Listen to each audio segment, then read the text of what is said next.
Well, thank you, Ian, and it's a great pleasure to be speaking to you here on Gadigal country, and I'd like to acknowledge the ancestors and the current leaders and future leaders of the Aboriginal community of the Eora Nation here in Sydney.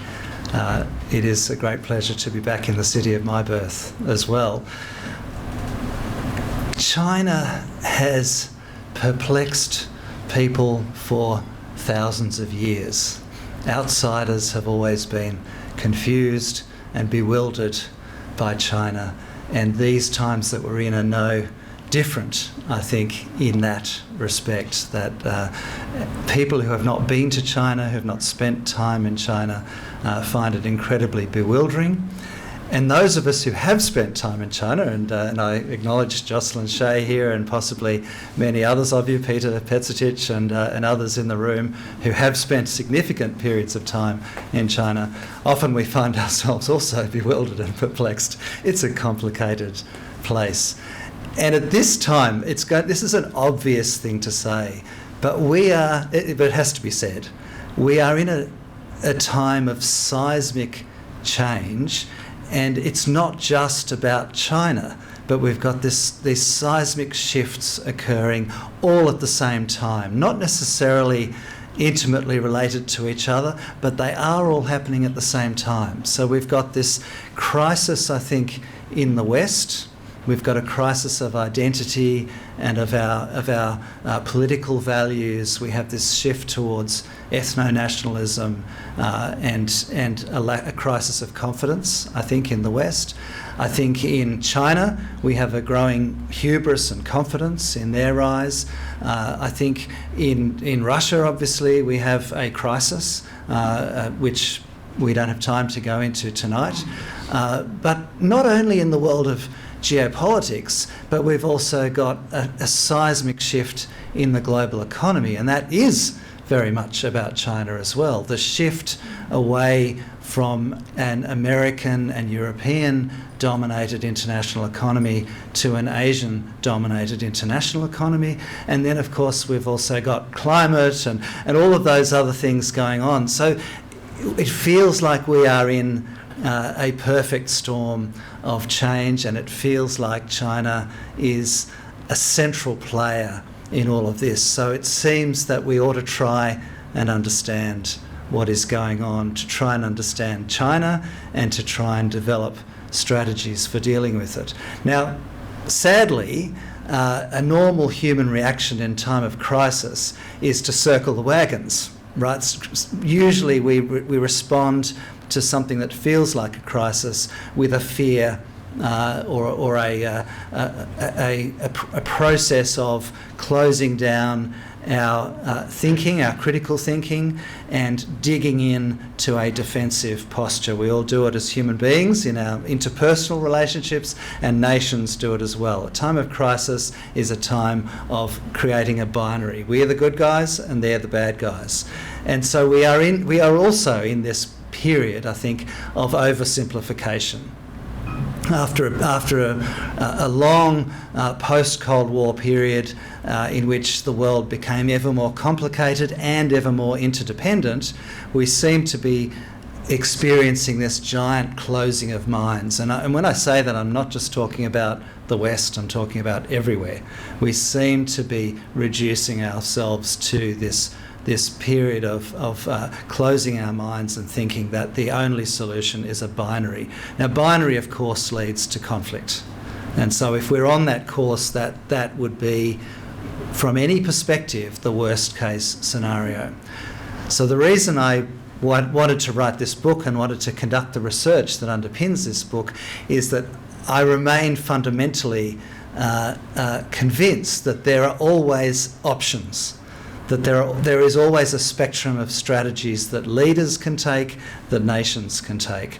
And I also remain fundamentally perhaps optimistic that despite crises and despite misunderstandings, ultimately we do move through these periods of crisis and we reinvent things, and we reinvent the international system. The international system gets reinvented every few decades. The new world order that was created in 1945, the new world order that was created in 1989.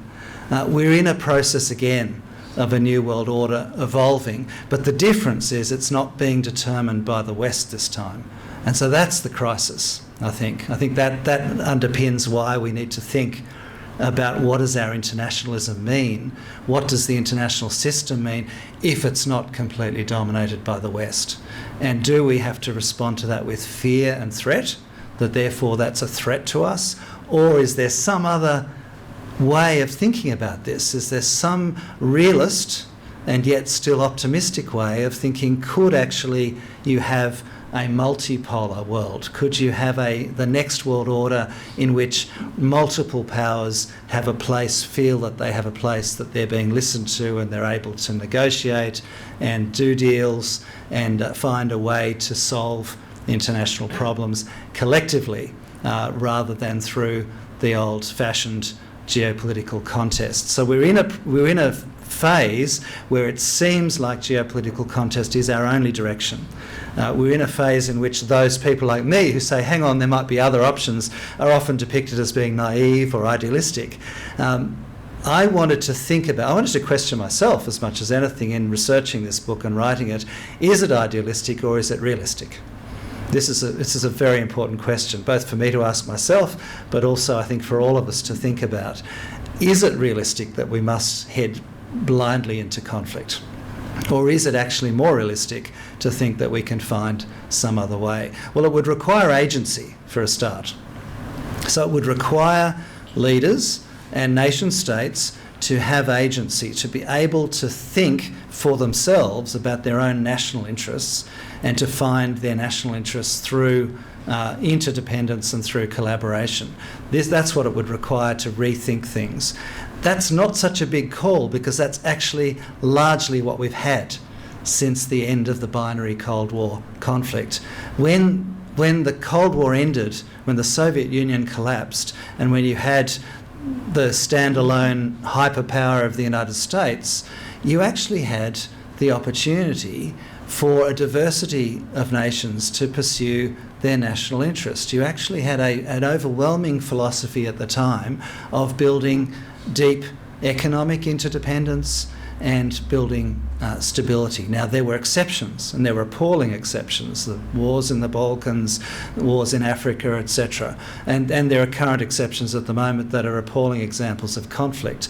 But overwhelmingly, we have experience, all of us in this room, of living through the post-Cold War world when the world became ever more interdependent, and most of the time it worked. The vast majority of times it worked. And so actually that's a valuable lesson in itself, because we don't need, I think, to throw the baby out with the bathwater. We just need to investigate how might we rethink interdependence in a more multipolar world where it's not the United States alone determining the rules. And the United States is making it very clear, I think, in the recent decade, not just the Trump administration, but I think the Trump and Biden administrations have made it very clear that they have lost faith in the multilateral system. They are impatient with the compromises and the hard work that it takes to use the multilateral system and to the hard work of negotiation that interdependence requires, because it requires countries to have agency and countries to engage with each other and find compromise. The United States has lost its patience with that because, understandably, for the United States, they've lost their position, their whole identity. And I love America. I have American family, and I dearly love America, and I don't want America to collapse or to become dysfunctional at all, just like all the American people I know don't want that either. But America is going through a crisis of identity because its identity for the last 80 years has been that America is the glue that the world needs, that America is the solution to the world's problems, and that America must be the rule maker and the rule enforcer. And so therefore the very idea of having to compromise and having to share power with other countries, with other great powers, is unthinkable to the United States. And equally in Europe, which is the other part of the West, the other leading part of the West at the end of the day is America and Europe, and the other countries that are part of it have never played a lead role in the West. Europe itself has been on its own journey of interdependence the last 3 decades. It's been building this vast interdependent network of countries, almost a super state in Europe, based on ideals of interdependence, of working together, of respecting differences, of finding common rules and ways to negotiate and solve problems. Now, that has its difficulties. It's not easy, but Europe actually has been self-absorbed in that process.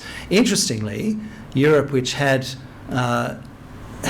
given up on its colonial, imperial ideas of dominating the world and had been comfortable with the United States leading the world, Europe, in the process of developing this European Union, has developed an ideology around liberal internationalism that very much aligns with the American liberal internationalism, which is about seeing the world through Western eyes and expecting that the world will Westernise as it modernises. And so none of this is a criticism. This is entirely understandable. It's understandable why America would think that the world wants to be like America, because every American has been raised to think that. And it's understandable why Europeans would also believe that the rest of the world wants to Westernise, because Eastern Europe sure did. Eastern Europe, after the end of the Cold War, wanted what Western Europe had. It wanted to get rid of all of those things about its communist past that had made it such an oppressive place to live, and Eastern Europe wanted to be part of a united Europe, or so was the prevailing belief. Of course, it's turned out to be more complicated than that, but there is an ideological belief in Europe that Europe is on a path, and it's an ideological path towards a liberal internationalism that Europeans, just as much as Americans, believe the rest of the world wants. So here's the problem. As China was growing, and we've known that living here in Australia. I mean, I used to work in I said live, that was a Freudian slip, wasn't it? I used to work in DFAT with Ian and Jocelyn and others many, many years ago. It's nearly 3 decades, is it? Since I left, 1998 I left DFAT. It was a long time ago, but in those days, in the 1990s, there was no one I recall in the Australian government who believed that China was going to democratise. Not that I can recall. I never recall hearing anyone say that. No one had the rose-coloured glasses that people in America and Europe had. We knew China. We were deeply engaged with China. We knew what was going on. I can remember writing speeches for the Deputy Secretary at the time and Secretary of the Department about the rise of China, about how we thought China by 2025 would probably eclipse the United States in the size of its GDP. We were talking about this in the mid-90s in Australia, and never did we think China was going to democratise. We were aware that the world was going to have to find a way to adapt to China. And by the way, we were also aware that this was a huge opportunity for Australia, because if China was going to follow that path that Japan and Korea and the smaller places like Singapore and Hong Kong had followed, if China was going to modernise and become a great successful economy, that this would be absolute gold for Australia. We knew that back in the 90s. But never did we think that China was going to democratise. So I don't think that people within the Australian foreign policy establishment, at least, I don't think they were as disappointed as Americans and Europeans were with the rise of Xi Jinping and the rise of a more hubristic, more proud and more boastful and confident China, which naturally was going to come, because when China got to the point that it overtook Japan and became the second biggest economy, and even though it's slowed as it always was going to, it's still on track to become the world's leading economy, and already is on most measures, let's face it, apart from the GDP US dollar figure. But on almost every other measure, it already is the world's biggest economy. It was always going to become more boastful and more confident about itself and more assertive about itself. that has created this crisis in the West. This is seen as a threat to the West. It is seen as existentially threatening to the West. I think some in Australia too, but probably more in the political class and in the media than actually in our agencies of government that might have deeper expertise. But I think we've heard some voices in Australian politicians and media and others in recent years that China's a threat and that China was supposed to democratise. Why didn't it? We certainly had previous ministers and others speaking that way a few years ago, but I would argue that was never the view of people who knew China. We always knew that it was going to be very different. It was going to be a different actor. It was not going to westernise. This is not a process of being absorbed into the West. It wasn't a process of Eastern Europe being absorbed into the European Union. The rise of China is a different thing altogether. It is the shift to a multipolar world, from the bipolar to the unipolar to the multipolar. Now, multipolarity for Americans, we understand, is existentially threatening because America wants to be and believes it should be dominant in the world for many good reasons. And we could actually agree with them, and many Australians would, that the world would be a better place if you just had one powerful America. But it just isn't realistic. This is my question about idealism versus realism. That ain't going to happen. The future of the world is that these big powers are going to have to share power. Europeans, who still are very important in forming the narratives, in the intellectual leadership and discussions around these issues, even though Europe might be far away from Australia, but Europe is still pretty important in setting the narrative as well. And Europe is on the same page as the United States here, because for Europe, and by the way, Europe's fear about China has been absolutely reinforced by Russia's invasion of Ukraine. So for Europeans, it's all muddled up together. The fear of Russia and China is confused into being the same thing, and Europeans have a different reason than the Americans for fearing multipolarity, because Europeans have lived through multipolarity, and the European experience of multipolarity is disaster. It's war, it's conflict. So Europe has some periods in European history where nations have been able to get along and have been able to form a concert of powers and stabilise, but that's a long time ago.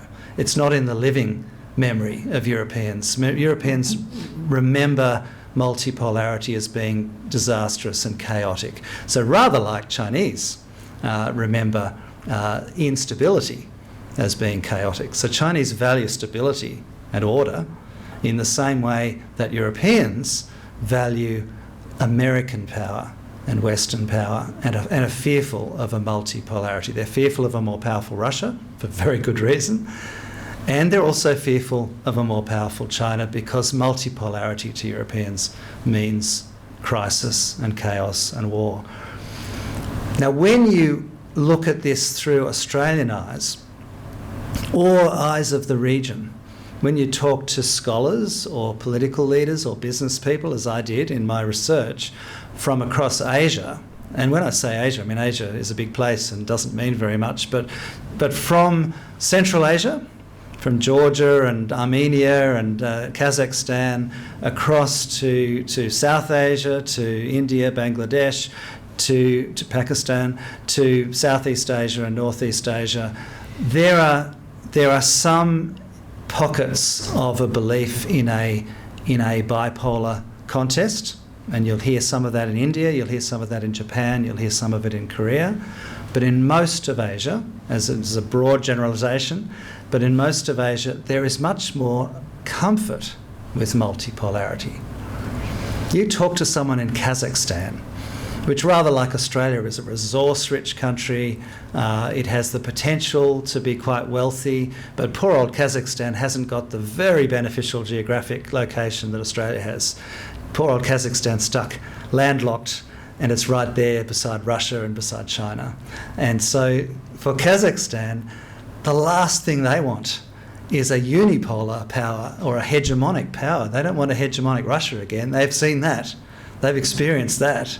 And they sure as hell don't want a hegemonic China either, because they would fear that every bit as much as they would fear a hegemonic Russia. So what does Kazakhstan want? Well, they want, of course, a multipolarity.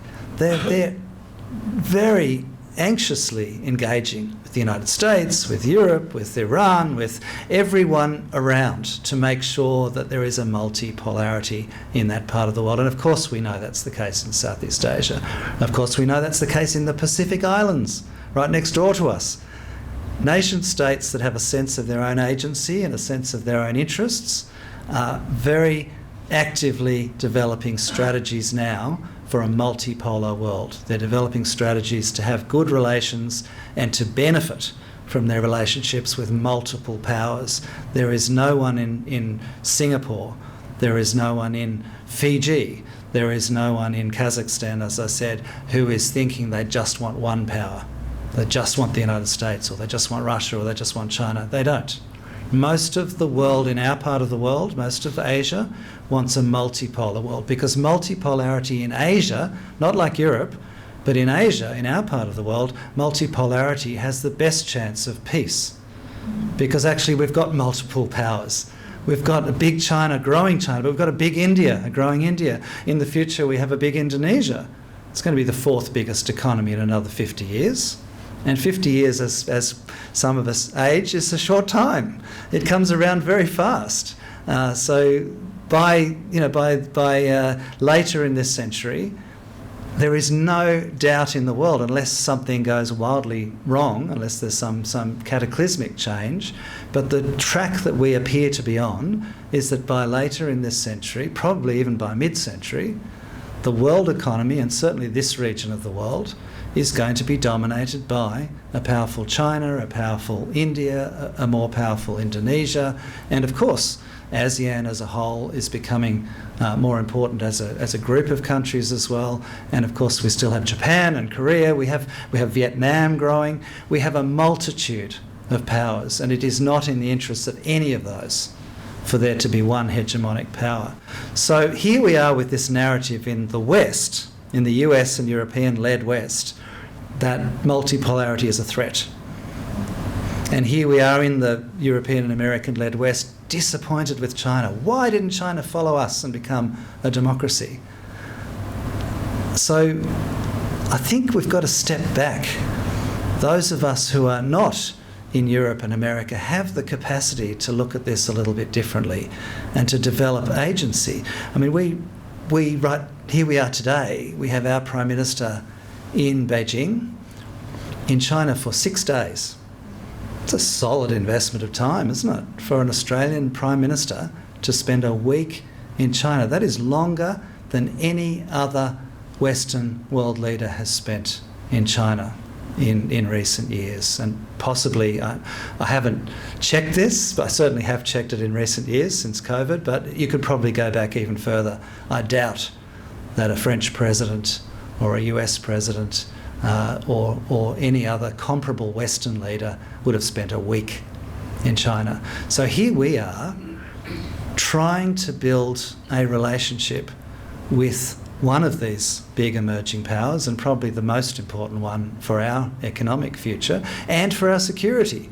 Because at the end of the day, for Australian security to have a peaceful and cooperative and interdependent relationship with China would lock in peace and security. To have a conflict, to have a geopolitical mindset that they are our enemy and we therefore have to prepare for war, would be the worst case scenario. So we are in this position where we, like all these other Asian countries, have to find a way to build a relationship, to build a sound, comprehensive and stable, sustainable relationship. So we need internationalism.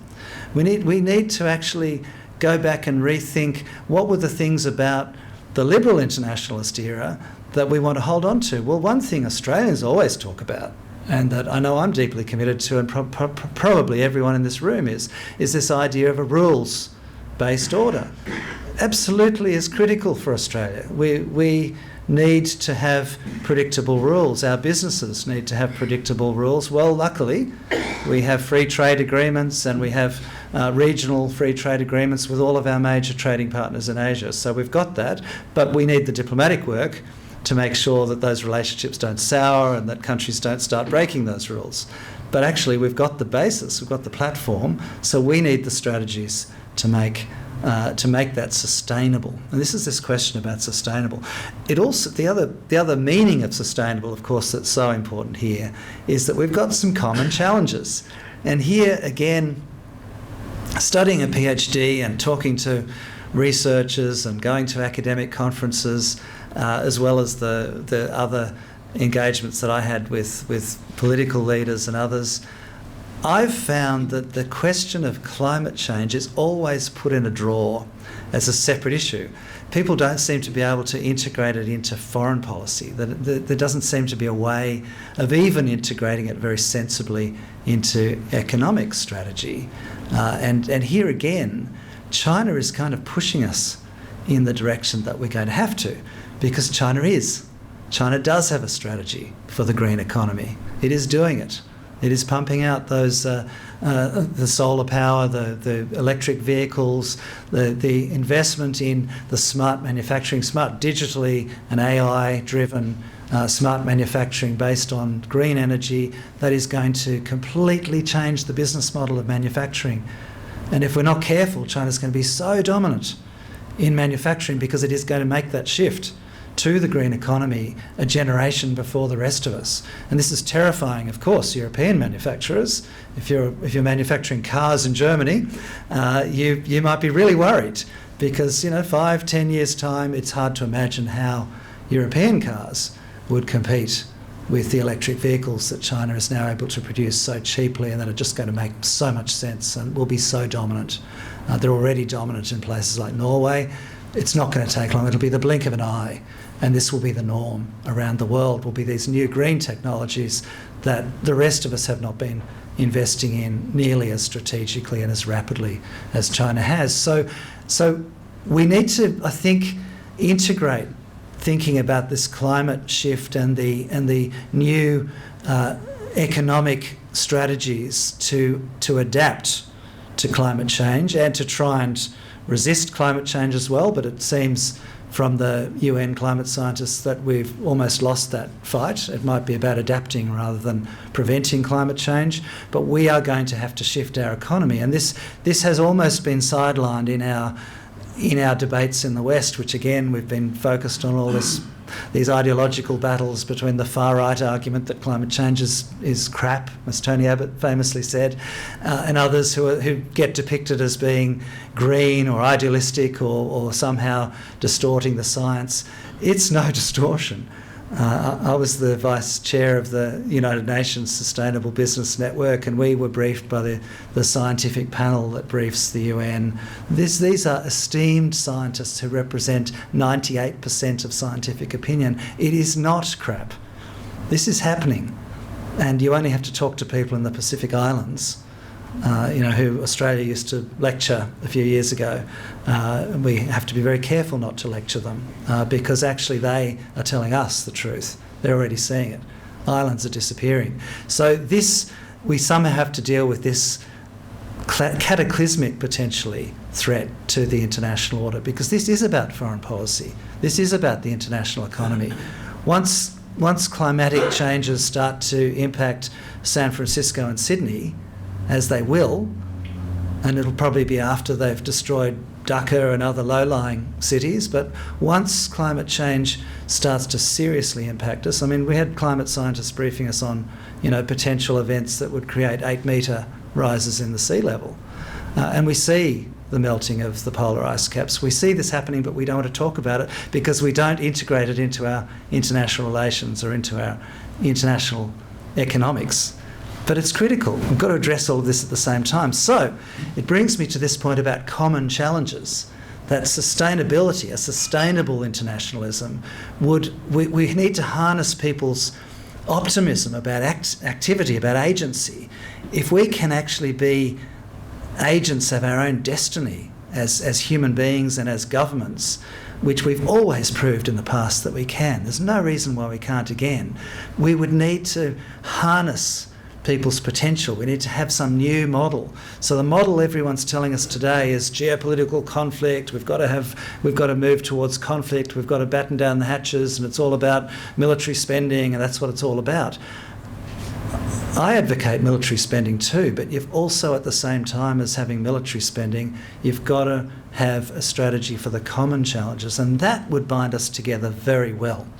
This is the no-brainer, and this is the no-brainer that the business leaders in Beijing were discussing with Chinese business leaders. It is a no-brainer that we should be collaborating on this green transition. We can collaborate. We're very lucky in Australia because we are completely complementary to the Chinese economy. We have what China needs, they have what we need. As they roll out these extremely efficient manufacturing supply chains of the future that will be green, will be low impact, and that will be even cheaper because they'll be robotic, they won't even involve human labour, the delivery costs, production closer to the market, all of that is coming in the next generation, and we don't even want to talk about it, but China's leading that. That's going to bring down cost of living here, it's going to make lifestyles much easier in Australia, and meanwhile we'll be continuing to supply the green steel, the green hydrogen, the inputs into that. So I think I'm getting the signal to wind up. Here is my optimistic conclusion that there is a case to be made for a new internationalism. It's not going to be the liberal internationalism that we might still believe in as Westerners, that, oh, wouldn't it be great if the whole world was democratic? It's got to be a new internationalism that, wouldn't it be great if the whole world could actually get along together? It's never going to work perfectly, but it might be a better roadmap to try and chart than to just head straight to conflict. Thank you. As brilliant as your book. We now have half an hour for questions and points that people might want to raise. Please wait for the intern with the microphone to get to you before you put your question. We'll start here. Thank you so much. That was a lovely talk and quite enlightening. You talked about a need for states to have more agency, particularly away from Western influence. I just wanted to know what your thoughts are on BRICS as a vessel for non-Western states to have that strategic autonomy away from countries like the US, who have traditionally had a lot of power over countries such as Indonesia, such as India, which you mentioned. Yes, so that was my question.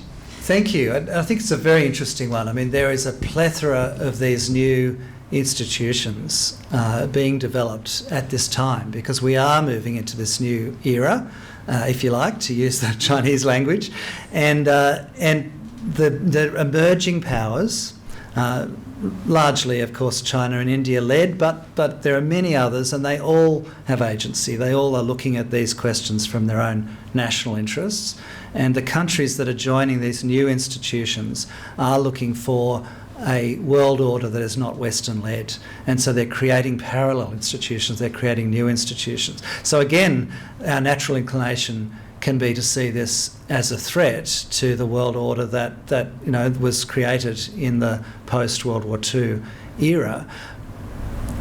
The problem is the United Nations system is not functioning. The problem is the United Nations 80 years after its birth, and as much as I believe in it, and I think we probably all do believe in the ideals, but we've all become a little bit jaded because we can see it doesn't work.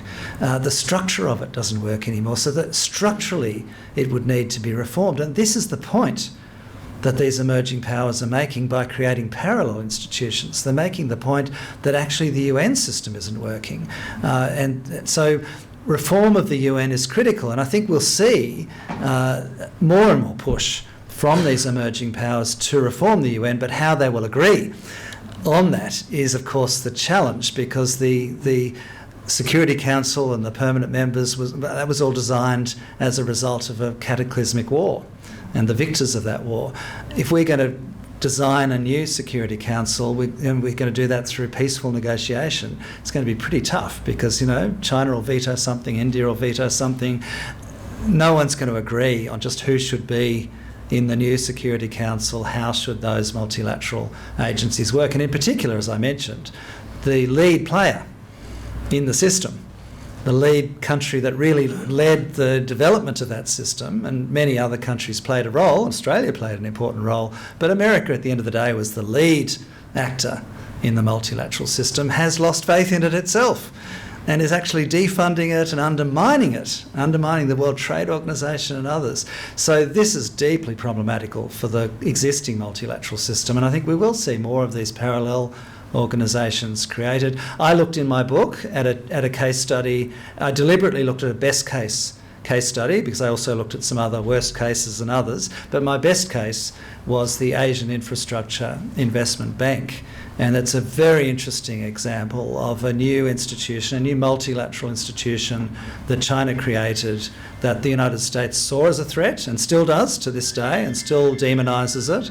But actually the Asian Infrastructure Investment Bank has a very good track record now. It has 10 years of funding very good quality infrastructure in the developing world, usually in collaboration with other multilateral banks. Australia is a member of the AIIB, as are most Western countries, and it's been a very good example of where a new power, China, has innovated and has created a new institution to solve the problems of the older ones, the IMF, the World Bank, the other multilateral institutions that were not investing in infrastructure in the developing world and that were dominated by the West. So there are good news stories in these new institutions. There are other more problematical ones, and I just picked a good case, but simply to point out that it's more complicated than saying it's all bad. We're going to have to design new institutions if we can't figure out getting the UN system to work better. And it's Jocelyn Chey AM, Councillor here. David, thank you very much for your talk.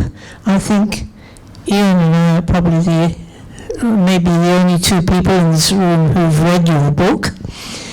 I'd like to ask you a bit about the book, because I'm very interested. I believe that you wrote it during COVID, and you wrote it in Hungary. So could you tell us, please, what it was like being a researcher in that place, which is a long way from Australia, a long way from China, and how you managed to do the research? Just can you give us a picture of the process? And I'd also be interested to know how the world looks from Budapest. Thank you. Thank you, Jocelyn. I was telling the interns earlier my little story, so I'll give you a very quick recap of this. But I was working in Beijing. I was head of mission of a very small diplomatic mission in Beijing, which is the Pacific Islands Forum office. And so I was representing the Pacific Islands countries, and my job was to bring Chinese investment and to build Chinese trade for the Pacific and to bring Chinese tourists to the Pacific. That was my job description. And so as I was bringing Chinese investors and as we were building infrastructure in the Pacific, building ports and roads and hospitals, I found myself at this time in 2017, 2018, found myself being criticised by the Australian government at the time that was of the view that everything China was doing in the Pacific was a security threat. I found myself one day inspecting a beautiful new wharf facility that the Shanghai Construction Company had built in Santo Island in Vanuatu, which was going to be big enough to transform the trade capabilities of Santo Island. They could host an Australian cruise ship for tourism and a container ship for trade at the same time on this wharf. And as I was there inspecting it that day, I was reading on my phone in the Sydney Morning Herald that Australian intelligence agencies had revealed that a Chinese base was being constructed in Vanuatu.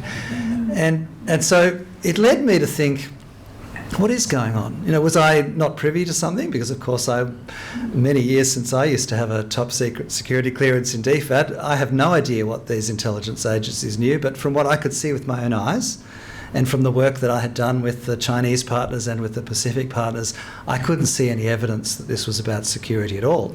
My understanding was that Vanuatu, as the Solomon Islands and others, are non-aligned countries that will not allow any country to have a military base. However, they're all looking, as I said before, as most countries in Asia are, they're all looking for an economically beneficial relationship with China, just as they want to have with the US and with Australia and others. They want to balance it. So I thought I really need to do something to understand this better, because if the practical risks on the ground for business, for development, for investment are going to be overtaken by politics. It's going to take some people with some courage to talk about this, and I felt maybe I didn't understand it well enough, so I went and did a PhD. I owned an apartment in Budapest, and I thought, wouldn't it be a nice idea to go as far away from China as I could get, so I'm not influenced by the narratives? Because when you're living in Beijing, you're so influenced by hearing Chinese people every day and their perspective on things. I wanted to get as far away from that as I could. So that's why I went to Budapest, and Budapest was an interesting place that's kind of between East and West, that is always a bit of a cultural crossroads. It's a place that always has a very unique take on things. They always have throughout the history, always have a particular view about national interests and national identity. And I had observed that as a young diplomat when I was there at the end of the Cold War. And so it was a fascinating place to be based and to be talking to people in Central Europe about their take on China. But I was lucky enough that apart from the short period of COVID when we were locked down in Hungary, most of the time I was able to travel. So I still did a lot of travel. I still did a lot of online interviews. So I interviewed about 100 people, and I utilised my networks because I had diplomatic networks and I had business networks. So I was able to interview a lot of people across the world, across Asia in particular, and I managed to win an EU grant to do some travel through Central Asia. So through the whole period of researching the book, I feel pretty confident that I listened to a lot of people and heard a lot of perspectives that were totally different from the perspectives I would have had I been based at home here or if I had stayed in China. So I kind of forced myself to look at things a bit differently. So hopefully that comes out in the book, that it's just a little bit different in its approach, that, hey, there might be different ways of looking at things.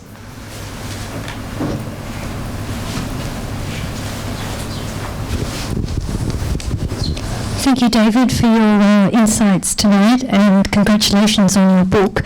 As someone who spent time, a couple of weeks in Budapest at the end of 1992, I can well imagine the inspiration that you had whilst writing the book. In chapter 2 of your book, I've read a couple of chapters of it, you talk about whether globalization is unravelling or just getting started, and you preface that with new technologies and the role of new technologies with the unravelling or just getting started. So can you tell us a bit more about that and how you see new technologies in the context of globalisation? Thank you. Thank you for that question. I think it's a fundamental one, because I think if we are being encouraged at the moment in the West to think in terms of a black and white binary, then we are being encouraged to think that there is some kind of a future in a decoupled world where we might have a Western world and we might have a Chinese-led world. I really worry about that, because I think the Chinese-led world may become more successful in time, and that doesn't seem to be a very good bet then, to side with being in a grouping that isn't as successful as the other. But that wouldn't be my hope. I mean, my hope would be that the West continues to be successful, but I think it's more likely that we'll continue to be successful if we are open to open market approach. And I think the evidence talk to any economist, the evidence is that open markets, an approach to global markets, is a much more likely way to encourage innovation and your own domestic economic strength. I think we in Australia understand that. We know that free trade and access to global markets is critical for us. I don't think that many people in America or Europe are convinced of that. I don't think there's a consensus. I teach in universities in Europe. I just taught a course in France recently. I asked all my students, both the undergraduates, like 150 of them in a big lecture theatre, I said, hands up who supports free trade? No hand went up. Not one. So there is a very easy political sell in America or in Europe to say we've got to have protectionism, we've got to put up tariffs, we've got to block China, China's going to come in and take our jobs, they're going to destroy our industries, their technology is suspicious, they're going to spy on us. All of this is very powerful politically in Europe and America. It's been utilised here as well, But from my experience of talking to Australians, we're a little bit more cynical about the politics of all of that, because we actually know that it's from free trade and it's from open markets that we've prospered. And anyway, we're not in the business of competing with China in technology or in manufacturing like Europe and America are. So we actually don't lose out as China grows at all. So it's entirely a political argument. But the fundamental answer to your question is, do we then move into that decoupled world in which you've got two rival forces, which is kind of like the Cold War thinking? It seems to me to be totally unrealistic, because actually we're so deeply integrated. Even in America today, the telephone networks that are still using Huawei equipment, for example, it's all politics. All the talk about decoupling, it isn't happening. America and China are still deeply intertwined, as of course Australia and China are.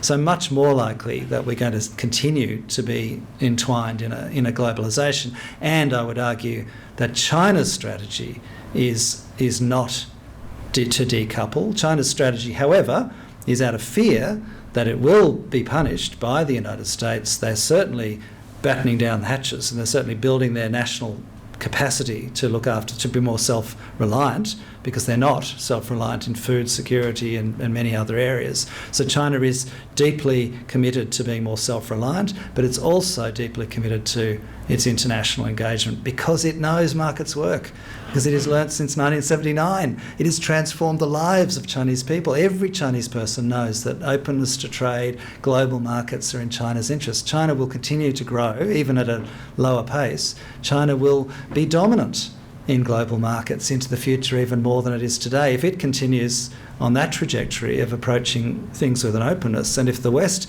starts closing down and blocking links to China, blocking research and blocking innovation simply because it's Chinese, the West will suffer and China will continue to boom. So that's the way that China sees it. And I must admit, I think that's the more likely scenario. And I think there are voices in America and Europe who point this out, but it's politically not very popular to point this out, that, really, we will be much better off if we drive this engagement and this openness in markets, and if we can build rules. It comes back to WTO, it comes back to rules, and of course there's a whole lot of work to do to bring China to the point that it is working at a developed country level in the rules that it's following in trade and investment, because it came into the WTO as a developing nation, and so it has lots of loopholes for technology transfer and all the rest of it that Americans see as stealing their technology, but which developing countries all rely on when they're developing. So we're going to have to do some negotiating with China, but I do think China's likely, at this point in time, looking at the technology of high-speed internet and looking at the green technologies and looking at all of these AI, all of these areas that are driving the changes to the new economy. China, if not ahead of the US, it's close to the US, and the pace of innovation, the amount of people in research. You go to Huawei headquarters in Shenzhen, and they've got several other campuses, by the way, around China, but just their headquarters alone has 30,000 people working in R&D. So it's no wonder Huawei is leading the world in high-speed internet and AI cars and all the rest of it. And it's no wonder the West is afraid of Huawei. But our narrative becomes, well, they spy on us. Well, yeah, so do other telecoms companies, I'm afraid. Yeah. Thank you. Good evening. Thank you, David. My name is Brandon. My question tonight is about ideology. So if we are aligned with a liberal, democratic, Western bloc, that sort of idea with, I say, Europe or US, how do we make a change to accommodate this big evil without being hypocritical? Something that's so different to us in this way that we've outlined. How do we make this change without being hypocritical? Well, as I say, I think for Australia it's a little bit easier, because I think for most Australians, even if they haven't, people don't talk about international relations over the breakfast table in Australia, like perhaps they might in some parts of Europe at the moment. But even so, most Australians, I think, understand that there is a diversity out there. And look, walk down the street of any Australian city, including my hometown of Hobart, and you see diversity within Australia too. We're very comfortable with diversity, actually, in a pragmatic, practical way. We might not intellectually have figured out what it really means. It's still a work in progress. Much more comfortable with diversity than the leading powers of the West, where diversity means people who come and must be absorbed into our culture and must work within our culture and they're absorbed in such a way that they lose something of themselves. Our concept of diversity in Australia is much more tolerant and is much more inclusive. We're not consistent in applying it, but much better than other places. So if you can walk down the street of Sydney and see the diversity of Asia wherever you go, when people are not being told you're migrants, you've got to leave, like they're being told in Europe and they're being told in the United States. Here, people are valued because we all know people from Asia. Our neighbours are from Asia. Our wives or our friends are from Asia. We have a comfort level that we've developed over the last 50 years. And so I think for us to take that leap and to understand, and it's not such a leap because, as I pointed out, I think within DFAT, within our agencies of state, we have always understood this in Australia. Go right back to the 1940s when we were developing our own independent foreign policy. We understood that we are in Asia and that we need to understand Asia. That's always been understood. It hasn't been understood well in the culture, but within our foreign policy making, I think we understand that. So we simply have to find a way for Asia to work. We need to be at the table designing the structures of Asia in the future, as we were at the table with APEC and with other frameworks for how Asia works. We need to be in the future as well. And so we're not going to be at that table if we insist that the world has to be led by the West and that only our values can apply and we're going to always lecture you and tell you our values are better. We just won't be invited to the table. That's the biggest threat to Australia. It doesn't matter to Europe and America if they're not invited to the table in Asia. But for us, we have to be there. So I think we can do it. I actually do think we can have this discussion. Not in our media, because our Australian media is just so crazy. But I think you can have this discussion with people around the kitchen table, though, because Australians are pragmatic and realistic, and they do know Asia much better than we think.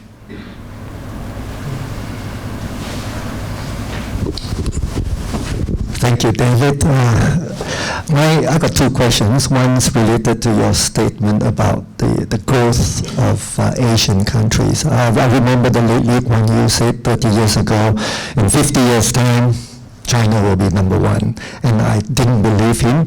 But when you read the stories today in the papers, you hear of Chinese real estate crumbling, the banks are, they're closing and so on and so forth.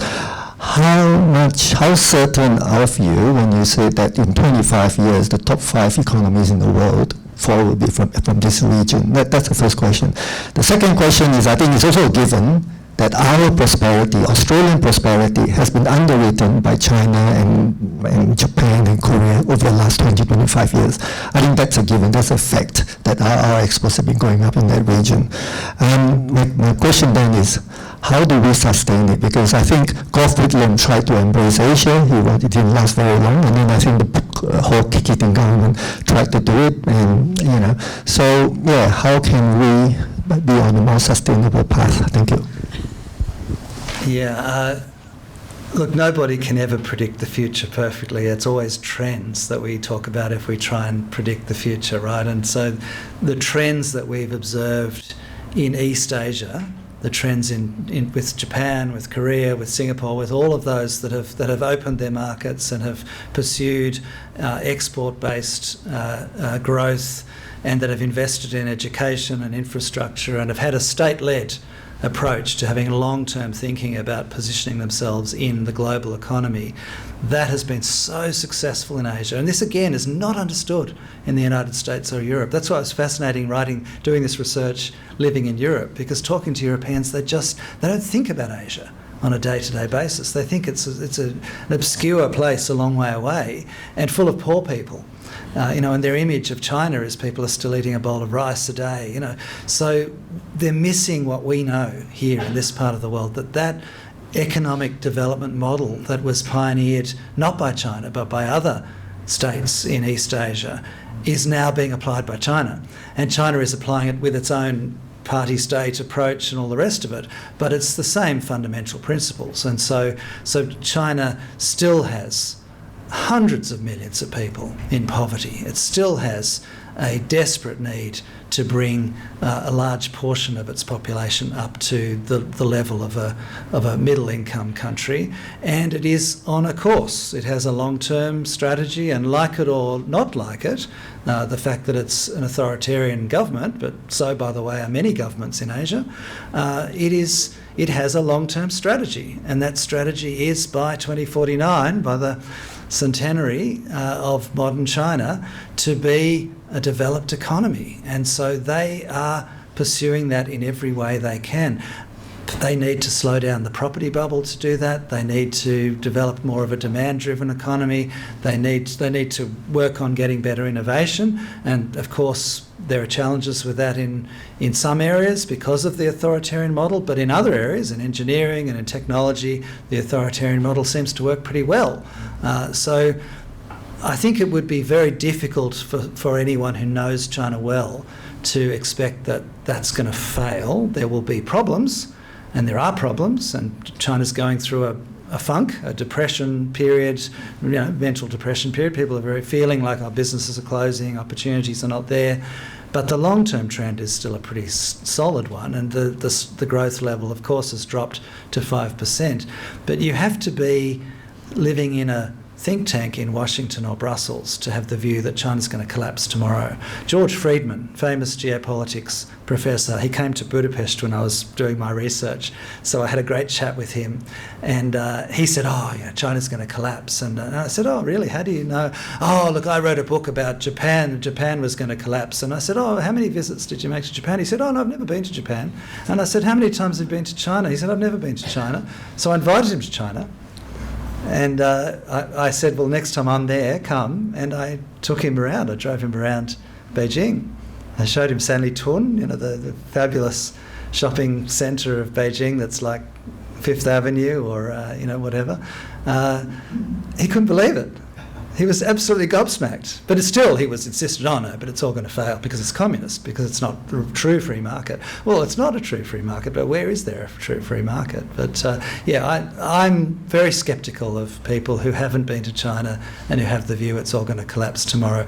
Every authoritarianism has deep problems. I'm not personally in favour of authoritarianism at all. I'm deeply in favour of liberal democracy as an Australian. So there will be problems ahead. I've got no doubt about it. But equally, we have deep problems in our liberal democracies that we could be attending to as well. So I think that's my quick. Oh, it's a bit of a long answer. Sorry. And how do we sustain those relationships? Well.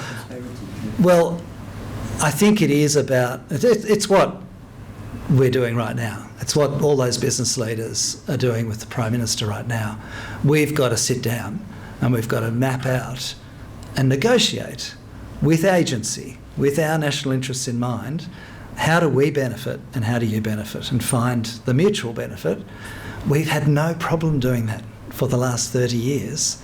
The problems are the political risks and the problems are the geopolitics, but we've got to map out where are the areas. There's that tired Hackney phrase about cooperate where we can and disagree where we must. Well, of course we're going to have disagreements. We have disagreements with the United States too, by the way. But we've got to map out where are the areas where we do transition. And I think the green steel and these areas, these are the answers. We've got to be thinking ahead to what's the structure of these supply chains going to look like in 10 to 20 years' time. And do we try and do that without China or do we do it with China? Well, it's a bit of a no-brainer. And so politically sustaining it is the challenge, because you're right, historically it's been Labor governments from Curtin and Chifley to Whitlam and to Hawke and Keating and to Rudd, and not so much Gillard, but it has historically been Labor governments that have believed in this. They believed in engaging with Asia, and it's historically been Liberal governments that have have been much more comfortable with the Anglosphere, as they call it, much more comfortable with just thinking in those Western terms and binary terms about Asia. I think that's changing. I think the leader of the Liberal Party, Susan Ley, is having meetings with the Chinese community, and we're seeing it even in Hobart. The Liberals are having meetings with Chinese Australians. They're starting to talk and listen, and they're talking about they're endorsing the stabilisation of the relationship. Peter Dutton said, we should be trading more with China. I think we might be at a point, and again, it comes back to these big shifts in history, we might be at a point where the Liberal Party too starts to realise, as it did under Fraser, and it did for a short time under Abbott too, it can come back to recognising that Asia's where, even John Howard, he came into office saying, no, we're a European country and we don't like multiculturalism and we don't like Asia much. But by the end of his time in office, he was absolutely engaging with Asia. So I think it's more of a challenge for the Liberal Party, because it's a very, no offence to anyone, but it's a very ageing and very narrow demographic. It's a very Anglo, ageing, in Sydney terms, North Shore demographic, but even there they're losing all their seats. So they're going to have to, if they want to win government again, they're going to have to engage beyond white people and beyond ageing men. And so they are going to have to look at, actually, what does Australia's future look like, and not just play politics with fear of China. I suspect, I think the time might come where they realise that, or they'll stay out of office for a generation, in which case that gives Labor the opportunity to take this agenda that Albo's taking. The agenda that he's talking about, read Albo's speech on John Curtin. It's very clear where Albo sees himself leading Australia, a nationally sovereign country that looks at our interests and that will work with every country, work with the United States, of course, but also work with China, do both. And just rejecting that binary of the newspapers that, you've got to choose one over the other. It's nonsense. We've reached the end of our hour, but David is inexhaustible. I know there are 3 people here, so I'd like each of you to ask your question in turn, and then David to give a round-up answer. So the first of those people is here. Yes. So ask your question, not too long, and then we'll go to the other 2. David, you will have heard the press coverage of the Prime Minister's visit and the tenor of that press coverage, and even some of what Albanese has been saying. My take of that is you'd have to say that we're a long way from embracing multilateralism if you look at the way that visit has been reported. Would that be your view? Do you want me to take each one quickly? No, yeah. Okay. The next question, yes, that's right, Lily. Thank you so much. I was just going to ask where you situate strategic and defence relationships, or strategic and defence agreements that kind of indirectly position China as an adversary, and how does that undermine cooperation on the economy and the green transition? Thanks. And finally, the lady here. Yes. Do you think Trump... Wait for the mic. Sorry. That's all right. Thank you. Do you think Trump will react adversely to Albanese going to China? Well, we're seeing all the pressure in the media, right, and all the binaries in the media. So the government has to deal with the political reality of the media environment we have in Australia, which is rather like Hungary, where I was living when I was writing this book. Australia has a very deeply concentrated right-wing media, just like Hungary does. In Europe, Hungary is seen as bizarre and authoritarian and anti-democratic. In Australia, we accept that. There's dominance by big oligarchs who control our media, and even the ABC parrots the same sort of very simplistic binary. So our media sets the tone, and this is very difficult for, I think, a government to prosecute the kind of sophisticated policy that we're talking about, and the kind of sophisticated policy that Australia had in, for example, the Hawke-Keating years.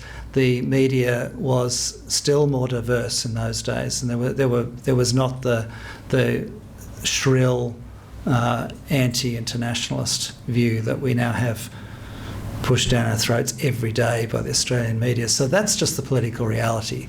So politicians, and Albo's probably the supreme politician, we've had in a generation. I knew him when I was a student at Sydney University, so I know his personality quite well, and I'd have to tell you, when he was 19 or 20, he was the ultimate political animal back then as a teenager. So, I can absolutely see what he's doing here. He is dealing with the political realities of the time, but he'll gradually mould it. And so I think we can see the direction. Read those speeches by him, or read Penny Wong's speeches. They are deeply committed to engagement, while equally being deeply committed, as both sides of politics are in Australia, to the strategic reality that our strategic interests, of course, are in maintaining a strong United States presence in the Pacific. I mean, that and these days what's called the Indo-Pacific, that clearly is a consensus of view in Australia as well. So it comes back to this question of agency. Can we do both? Well, yes. Why not? Why are we're told by the media we can't? We have done both for the last 30 years. We have to continue doing both for the next 30 years, or we destroy our prosperity, we destroy our security. Are we really going to do that? Are we really going to undermine our own interests? I think it's highly unlikely. So I think Australia is probably a case where we can, along with New Zealand and Canada and others, we can probably find a way here to navigate what is a very difficult and complex relationship with China. It's not easy, but yeah, I think we've just got to do it. We've just got to manage the security and the economic and the other interests in a totality as a sovereign nation that has its own interests in mind. And there will be times, and this is where it comes to your point about Donald Trump, there will be times where our government has to disagree with the United States, just as there are times when we have to disagree with China. It doesn't mean we dislike the United States. It doesn't have to mean we dislike China either, for that matter. We don't dislike the Chinese people or Chinese culture or the Chinese economy. There might be aspects of Chinese governance that we dislike, but these days there are aspects of the United States governance that we don't like as well. So we've really got to focus on just what are our interests, I think. That's where I would conclude. What was your question? I think you've answered it. Did I answer it? The media, the way in which the the media reports suggests that we're quite a long way from embracing multipolarity. And you did strategy, so... Yeah, I think just finally on that point, yes, I would encourage you to read what Penny Wong and what Albo are saying, because they are actually talking about multipolarity, not in the same language I'm using, but they are saying it. But at the same time, they're also saying what I just said a moment ago, and that is that we also have a deep security relationship with the United States. So it's doing both. But Miles doesn't. Yeah. Oh, don't get me started. I think we'd agree. Next week, we have another live speaker event. Penny Burt, who's another former diplomat with a subsequent career in international organisations and now in business. Penny's the president of Boeing for Southeast Asia. She's going to address us on the strategic approaches taken by Southeast Asian countries in our current times. And she'll be accepting the appointment as a Fellow of the Institute of International Affairs in the presence of our national CEO, Dr. Bryce Wakefield. So do come along in another week's time. But to bring tonight's event to a close, we're going to hear a vote of thanks moved by one of our new interns, Ahmed Mohammed.